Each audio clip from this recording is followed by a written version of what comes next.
talk and the overtime play. The big stories, the big plays, the big drama. We got Jared B and Johnny O. Jared B and Johnny O. Jared B and Johnny O. Jared B and Johnny O. Oh, it looked better when Johnny, you weren't on it. I don't like that. Me and Daddy. Harnden, yeah.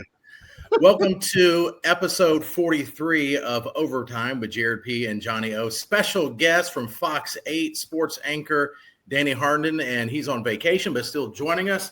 We're very excited to have him on and get his opinions on the top stories in sports.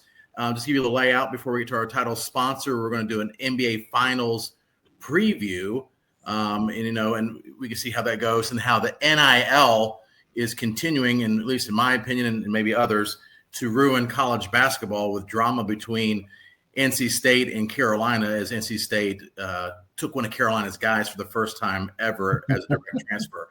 And it's going to be happening all over college basketball. That and more. But Johnny, our title sponsor? Estate Jewelry and Loan. Something old, something new. Estate Jewelry has a great selection of new and estate jewelry, and you can really find a nice, unique piece for any occasion. Brian's showroom is beautiful and has lots to choose from. It's a very cool little local jewelry store here in Greensboro. Estate Jewelry, Diamonds, and Watches. Check them out at 2511 Battleground Ave and also at estatejewelryloan.com. And also Salsarita's Fresh Mexican Grill, located in the High Point at the Palladium and in Greensboro at the Target Shopping Center on New Garden Road. He's got a food truck, catering, daily specials. You can go to salsaritas.com for their menu. All right. Well, Danny, first of all, thank you for joining us. I don't expect you to remember this because I barely remembered it. I think the first time I met you, maybe the only time I ever met you, was, do you remember when Allen Iverson came to the Triad? Oh, yeah. I think that was so much fun. Yeah, I think you actually played in the game. I did. It was over at Dudley High School. I mean, he was my man. Johnny O, we've talked about this in the past. You're a Syracuse guy, right? Yeah. Oh, yeah. I was raised a Georgetown fan because I was from Northern Virginia, and I loved Georgetown. So that was a big deal to meet Allen Iverson. And it was shocked me because I knew he was small, but he's a little dude, and to do what he did at that stature was amazing. Yeah, absolutely. And I remember they had me host it for some reason, and I didn't play in it. And I remember I had a basketball for him to sign. I actually have a basketball with your signature on it, Danny. But that's worth $2.20. I got everyone that participated, everyone that's playing, their autograph, and then I went into the locker room, and AI was in there. He didn't see me. He's talking to his friends or whatever, and he was cussing up a storm, and he did not seem happy for some reason, and maybe he was fine. And I had the basketball. I was like, "Excuse me, Mister," and I heard what he was saying. I was just like, "Never mind." I don't think I ever got his autograph. Yeah. Anyway, well, all right. So let me interrupt for one second. I know you knew I was a big Syracuse fan, and I grew up rooting on the Orange. My daughter ended up going to grad school at Georgetown. I love Georgetown now. Wow. When she told me she was going there because she lives in D.C., I had to open up this box right before she was going. I didn't know she was even doing it. And she goes, "I got a little something for you." And it was a Georgetown sweatshirt. I'm like, "What are you doing?" She goes, "I'm going there for grad school." I said, wow. It's my favorite school in the world right now. Yeah. That was a hard team to root for because everybody hated Georgetown in the 80s. They did. I was like the only fan that I knew of. Oh, that was the best basketball in the world in the 80s. Though. It was. Well, and Danny, what you'll learn about Johnny quickly is that somehow he likes every team. Ah, okay. You're a Carolina fan. You're a Duke fan. You're a Syracuse fan. You're a Georgetown fan. I've never been a Duke fan. Okay, fair enough. All right. So let's get to the NBA Finals preview. I think before the season, and Danny, I want to get your take on it first. Before the season started, I think if the NBA said, all right, in the finals, we're going to have the Thunder versus the Pacers, I think Adam Silver would have had a heart attack. And I think NBA executives and also studios have been like, "Ooh, we paid how much money to have this for the finals?" Yeah. But their brand of basketball, they're actually fun to watch. But what is your, first of all, take on the NBA Finals? And then we'd like the prediction. It's interesting, like we just talked about. I'm a big basketball fan, and I loved NBA back in the 70s and 80s and 90s. I kind of lost my love for it a little bit. I mean, because of my job, I have to watch it.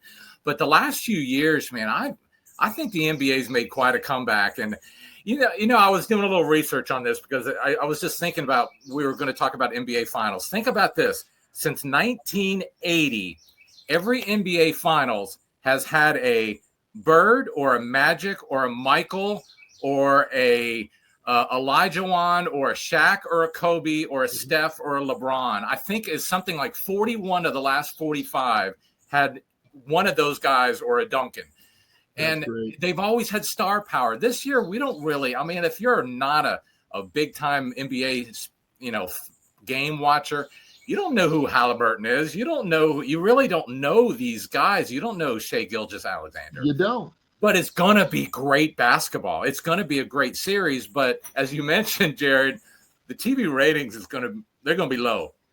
They're going to be low. I mean, it's just, and people are going to miss out on a good series, I think, because these are two different type of teams that the NBA has, haven't seen. They don't have the big three, Yeah.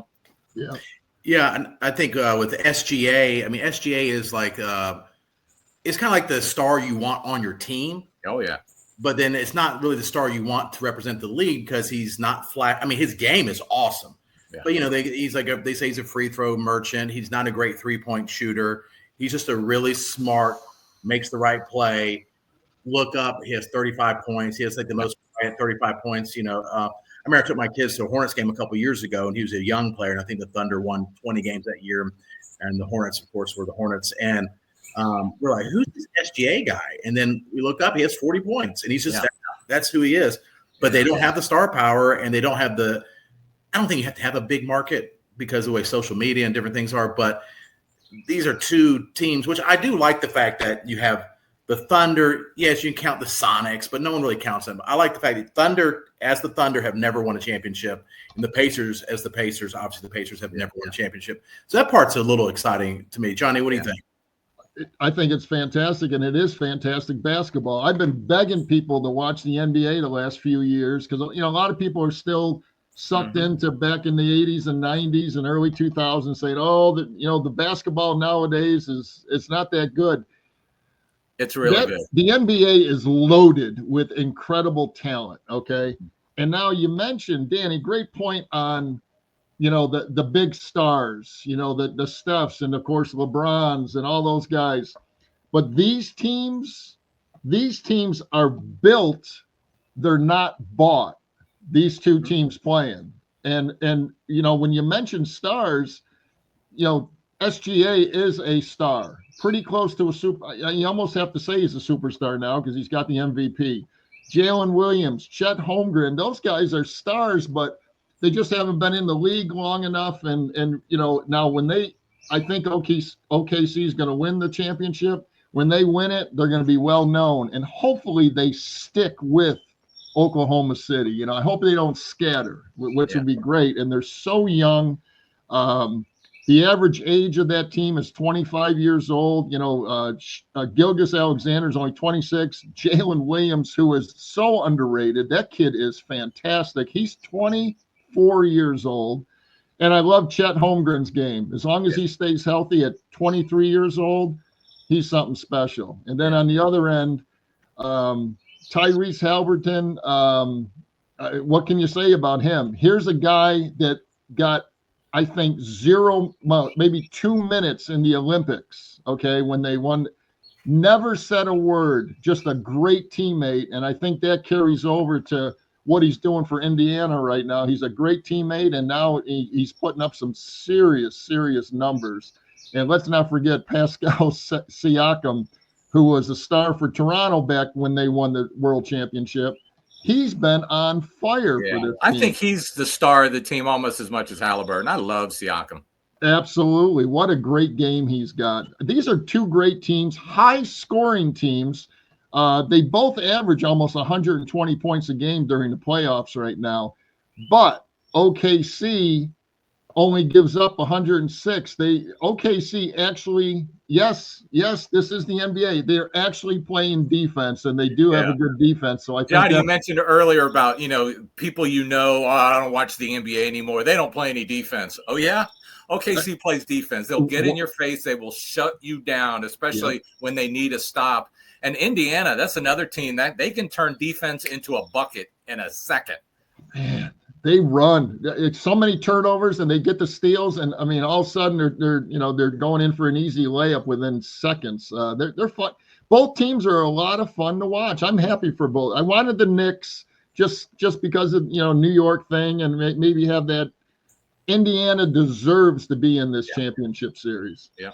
So, Danny, what do you think about Halliburton? They had the players, I guess, anonymously voted him as the most overrated player in the NBA this year. Yeah. Well, what are your thoughts? Why do you think that is? He was already an all-star. He's on, Team USA. I know. First of all, for me personally, watching him, since I still play a lot of basketball myself, he's got the weirdest looking shot. Yes, he does. It's just weird. Yeah. Yeah. I think it's his personality. I mean, that time he made that he thought was a game-winning three-pointer. It bounced way high and it went in. He did the Reggie Miller choke sign. It's like, if you want to be a star in this league, you don't have to do that junk. You really don't. And then why would you do choke sign when it was a lucky break that the ball went in the hoop anyway? Yeah. I think a lot of what you see may be overrated. The players aren't real pleased with. Like, if you're a star, you don't need to act like that. Yeah, but it was in New York. It was, Reggie Miller's on the sidelines. That whole Spike Lee thing. I kind of enjoy the showmanship of, and that's what the NBA is entertainment. So I guess that's what they're trying to do. So I think there's some, but I see what you're saying. There's some players that if they did it, it's like along with their brand. Like if somebody were to do that, you would say, okay, they're on brand with that type of showmanship or taunting, whatever you want to call it. Like that was on brand for years ago with Reggie Miller. Tyrese is like the good guy, the nice guy. And so it seemed like forced. Yeah. It's almost like if Tiger Woods were to go out and do some sort of over the top thing, you're like, okay, you're kind of like nerdy-ish, like you're trying too hard to try. Yeah. But how they could have him as overrated as a player, I don't know, this jealousy. I don't know, like the unorthodox shot, the fact that some games that he can have an impact on the game by scoring under 10 points and have 10, 15 assists. But some of the numbers and some of the records he's broken or in the playoffs has been sensational. And I don't know. It's just I believe those player polls. I mean, who cares what the media thinks of players, But when the players anonymously vote somebody like that, that has a lot of weight to me. You know what I mean? And I don't know. But do you think he's proving them wrong in the playoffs? So do you think that won't be the same next year? Yeah. And Johnny, you guys mentioned earlier about Halliburton. He hardly played in the Olympics. I read somewhere that he was a good teammate, but inside it ate him up. He did not absolutely. Like that at all. And it fired up. He worked on his game, and he got better. And here he is in the finals, man. Playing in June. Yeah. Only two teams play in June.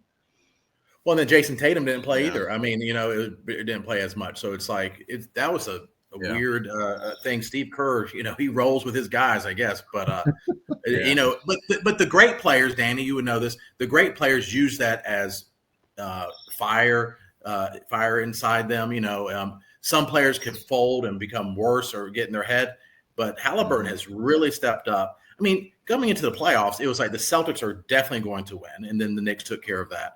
And then Cleveland was, some argued, even the most consistent team during the regular season, and the Pacers handled them. So, two worthy teams. I did see a stat. I believe the Thunder are undefeated in the playoffs when holding teams under 110, and so if they can keep the Pacers under 110, I think they're going to win the series. So, Danny, your prediction: how many games? Who's going to win the NBA Finals? Wow. Let me go OKC in 6.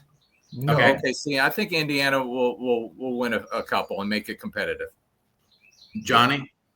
Man, I think I'm right there with you on the 6 games, and I'm going to go OKC, and I think it's because of that defense. I mean, they got to hold Indiana down, and there's one other guy I really want to mention, and I think he's the key to it going 6 games and for OKC to win it all. Alex Caruso. He's got the experience, and him coming off the bench really ignites that team. So I'm going to go with OKC. 6. And 6, okay, yeah. I think it's going to be a clean sweep here. OKC, as far as our opinions, they've been the best team from start to finish. Almost won 70 games this year, and they had a close call with Denver. Denver gave them a better series, and I think a lot of people thought that they would. Denver kind of got hot towards the end of the season. But other than that, they've been a dominant team. They come at you in waves. The Pacers do too, but they come at you in waves. They wear you down. And like Danny and Johnny, you mentioned, but they're playing a special brand of defensive basketball. They're long, they're fast, they're young, and we've all, even if because Danny, you still play. I up until last year, I tore my ACL again. I was playing, and when you play those teams that are young and fast, and they just keep coming, they keep coming, and they keep coming. Even if you're more talented, which I don't think the Pacers even are more talented, but close. I mean, it wears you down over a series. I'm going to go Oklahoma City in 5. I think, yeah. Yeah, one of the reasons I really like OKC to win this NBA Finals is not only do they play, like we talked about, they play that great defense, get in your face defense, but they don't turn it over themselves. I think they're one of the least turnover prone teams in the entire NBA, and Indiana needs that to get rolling. They need to cause turnovers, get that fast break going. So OKC, they really take care of the ball. And then they get at you after you on the other end. And you guys mentioned Chet Holmgren. I mean, a lot of people thought, what kind of player is he going to be when he came in the NBA? But for somebody his size, can go outside, shoot threes, can finish, pick and roll, dunk, protect the rim like crazy. You don't want to drive on him; he'll swat you away. He's a key player too for that team. He can handle the ball. Yeah. Listen to this stat as we all picked OKC. Okay. This one blew my mind a little bit. Regular season, the OKC Thunder against the Eastern Conference, 29-1. Yeah. 29-1 against the Eastern Conference. I thought that. Of course, they didn't lose many games anyway. What were they? 68 and 14. Yeah. Wow. I mean, that's not by accident. That's 68 games. That's amazing. Woo. Man. Especially in the time where players were sitting and yeah. So, all right. Before we get into NIL and basketball, college basketball, and it's pervasive in all major sports in college. NIL, some people love it. I think a lot of people feel like, at least as of right now, until they figure out some other system, as far as we talked about on the podcast about possibly having contracts if players are going to go somewhere. So it's not this is free agency after every season. You're recruiting players from the time they're 14 and then all 3 or 4 years if they stay at your university. But with that being said, before we get to that with Carolina and NC State, and this is going to happen all over college basketball, I think, the drama there, we do want to thank some of our sponsors. We have Surf Hippie Fishing, surfhippiefishing.com. They have all your fishing gear. They do fishing tournaments. They have fishing apparel. Everything you need, Surf Hippie Fishing, that's with the ph.com. And then also Elite Performance Chiropractic. Former professional football player Jeremy Phillips is the chiropractor there. Gets you back better than ever with state-of-the-art technology and techniques that he learned while in the pros and from pro doctors. And 2 locations, Greensboro and Winston-Salem. Johnny? You got Imperial Marketing Solutions with Jimmy Snow, sale of equipment sales of new and reconditioned computers and IT hardware, reconditioned equal to brand spanking new. He does a 3-year warranty, out-of-state drop shipping, and he does payment terms. Jimmy Snow at 315-345-8349. And we got Pure Energy Fitness. Blaze Thompson here in Greensboro has spent 25 years helping everyone from beginners to pro athletes build strength, resilience, and lifelong fitness through smart functioning training. You can go to purefitness.com, and he is located in Greensboro right off of Lawndale Drive. And then we got Shank and Torrance Insurance, located in Greensboro, but they serve the entire Triad and state. Brian Torrance specializes in personal insurance, including auto, homeowners, and life insurance. Call him at 336-310-1320 for all your insurance needs. He's been doing my insurance for over 20 years. He's the guy to call. And I know we got way more advertisers than Fox 8 News, but, we got to get these all in right now. You got to. Yeah. We got one more. Tee It Up Indoor Golf. 3 new simulators with over 100,000 golf courses to play indoors. David Troxler is the owner there. You can find him at Battleground Ave, and he serves beers, and he's got soft drinks, and he's got a nice little good chicken wings there too. Good chicken wings there. At Tee It Up Indoor? Yeah. It was a while back I went. They had some wings. I don't know if they still do. Yeah, Danny, it's one thing I read about you. The thing that stood out the most, it was the fact you love wings. Because bring it on. Where is your favorite wing place? I just whoever has a lot of wings. I'm not real particular. Whatever. Just bring it on. You have a flavored. You doing ranch, blue cheese? No, it's funny. We had a Harnden family reunion a few years back, and our table ordered 472. So I come from a chicken wing eating family. We had a contest.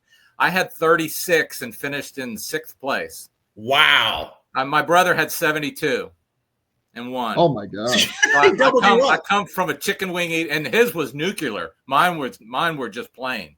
Oh, are you kidding me? Yeah. Wow. Yeah. That dude's the go-to chicken wings. Your brother, dude. Man. He ate nuclear. That's insane to me. I know.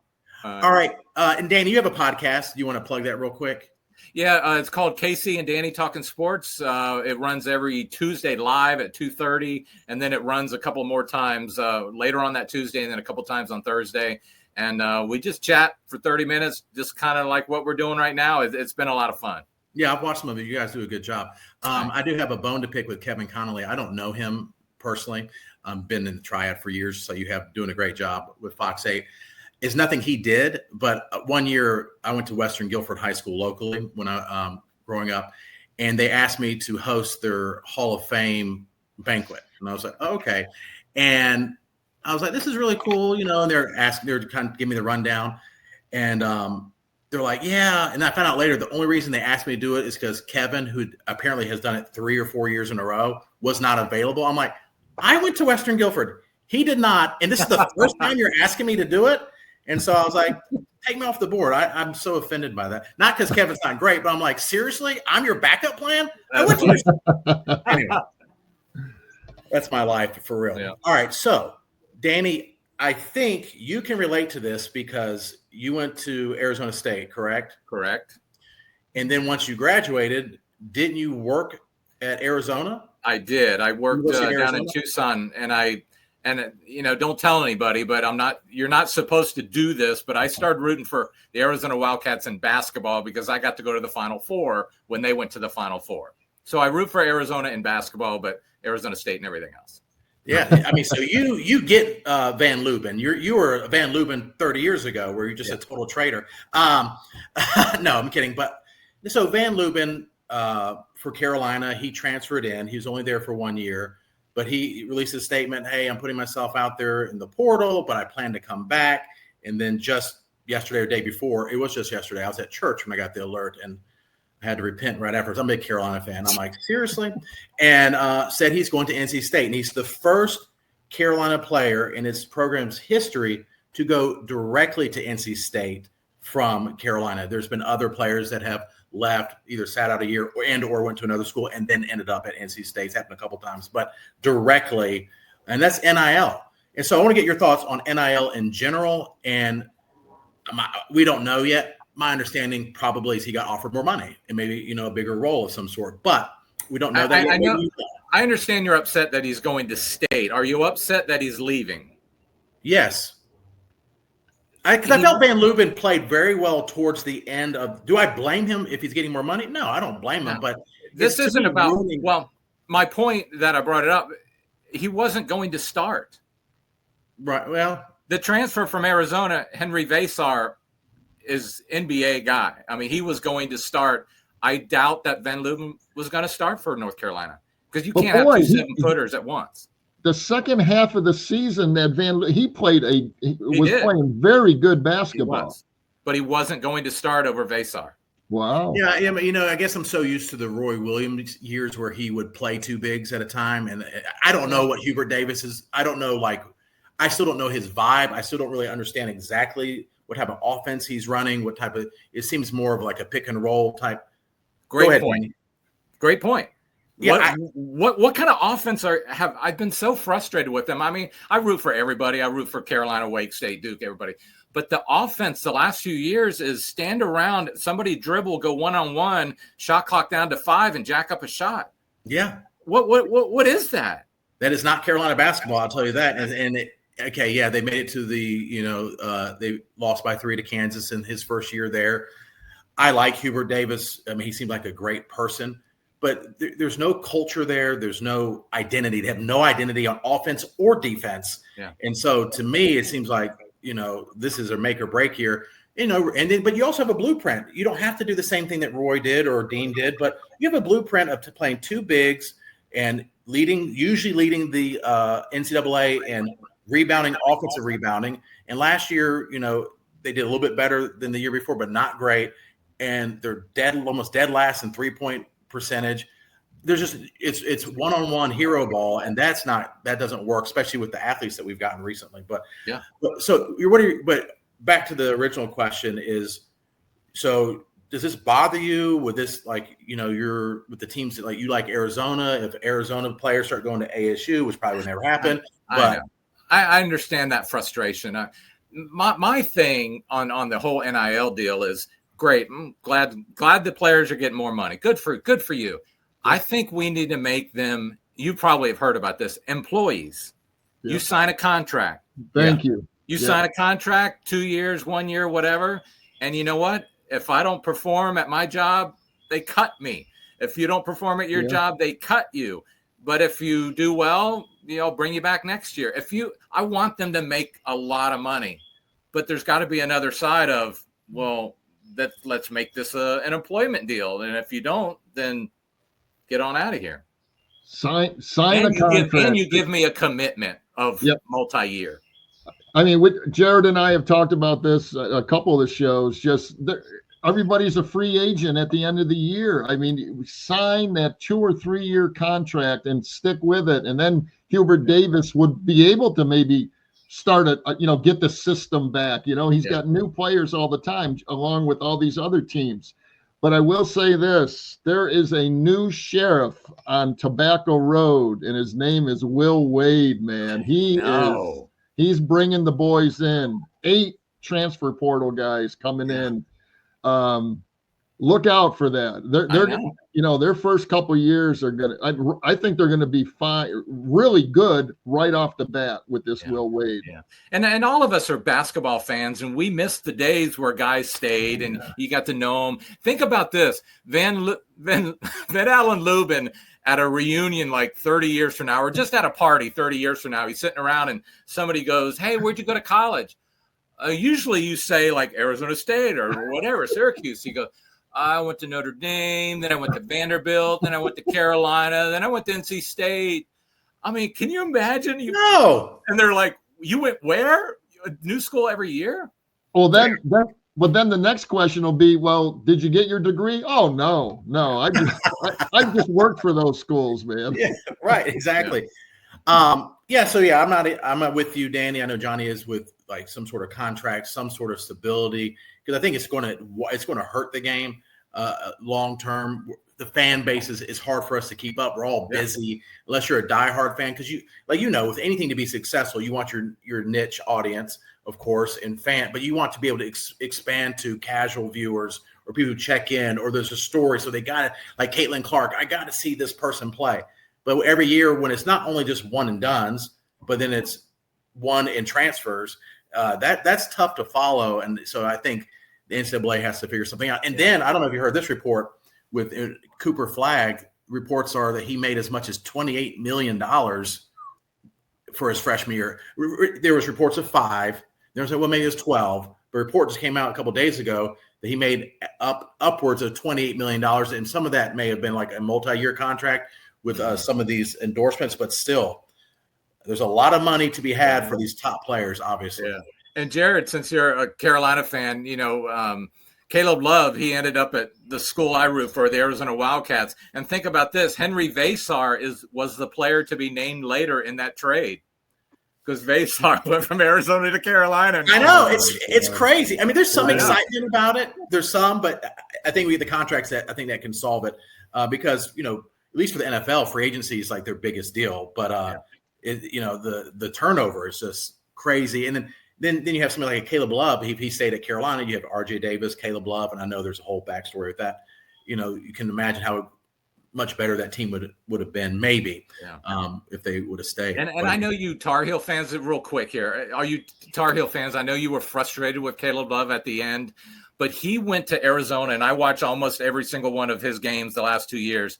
He changed. He was a great teammate. They loved him. He wasn't as selfish. They really loved Caleb Love out there. Yes, he had some 5 for 19 Caleb Love type games and took some terrible shots at times, but he changed. And Tommy Lloyd, their head coach, would put him on the bench for a few minutes if he took some stupid shots. Yeah. Right. I didn't see that happen in Chapel Hill. No, but he turned out well. I mean, I'm happy for Caleb Love. I mean, when he for him. left Chapel Hill, it was not pretty. Well, and the thing is, the year before, when he was a sophomore, Caleb Love was probably the Tar Heels fan base favorite player. Yeah. He showed up big and ended Coach K's career at Cameron, at least in front of all the former players. Had a huge game and helped them beat Duke at Cameron, and then ended Coach K's career with a monster game in the Final Four. We're like, everyone loved him, and then the next year we're like, not so much. But there's rumors with him and R.J. Davis and dating the same, all this stuff, and that can happen. That can become a cancer in the locker room. Well, Danny, I know you're on vacation. We won't take any more of your time. Hey, you got time for one quick stat? I know you guys, Johnny O, I know you're into golf. Check this out. You probably have heard it. Since May 3rd. Oh, you stole my thunder. I got it here. I won't say it then. You say let Danny do it. Danny, you do it. Listen to this. Scotty Scheffler has the same amount of wins as the Colorado Rockies since May 3rd. Yes. That is so cool. That's a great stat. The Rockies are 9-50 right now. Okay, 9-50, and that stat went along with it because Scheffler's won, the last 3 or 4 the past 4 weeks. That guy is just out of his freaking mind, man. But he's not Tiger yet, right? We got to get about 10 years of what he's doing right now to be a Tiger-esque type thing. Danny, I think Scotty Scheffler intimidates with consistency. Tiger intimidated with just raw power and talent. But Scotty intimidates the other guys because they know he's not going to mess up. He doesn't. That's what I was going to ask you, because I asked Johnny this because he's a big golfer. And what can golf do, or is it just not? His personality is not built for it. Scotty Scheffler is, like you said, with consistency, but he's dominating golf right now. But it doesn't seem like they're bringing in the casual fans. There's not this excitement. Is there anything that the PGA can do to like help push this guy out there, or is it just like some people have it and some people don't, personality-wise? Scotty Scheffler, like, he's not thinking about his win. He's back home with his newborn and his wife, and he's not ever going to be like Tiger, Phil, DeChambeau. He's just quiet. He's a quiet guy. Great man, but he's just quiet. And golf isn't like everything to him. He just goes out and wins, and then comes home and, hey, honey, I got $4 million check. What do you want to do? Yeah. But Did you see that? Jared, you're right though. You're trying to get the PGA to do something. But that's up to the PGA. Scotty is just being himself and just focused and then enjoying his home life. He's living the dream right now because you don't even see him on commercials. He's not even. Not interested. I guess he's going to be in the new Happy Gilmore film coming out, but at least he's doing that. They probably had to beg him to do that. Yeah. Did you see when he won on Sunday and then his baby had poop up his back? Poop on his back. Yeah. And his wife was like, he pooped, and he was like, he smelled it. And he was like, what do you do? Now that stuff is relatable, and that stuff will like lots, that can get even people who aren't golf fans to be like, okay, I like that guy. That, stuff like that. Being genuine is the best way forward, as you know, as a sports personality, and for me, radio, being genuine is the best way to go. You don't want him doing the choke sign like Halliburton or something and forcing some sort of thing. But anyway, Danny, seriously, great guest. People check out obviously on Fox 8 and your podcast. And all right, let's do it again. You got it. Thank you very much, Danny.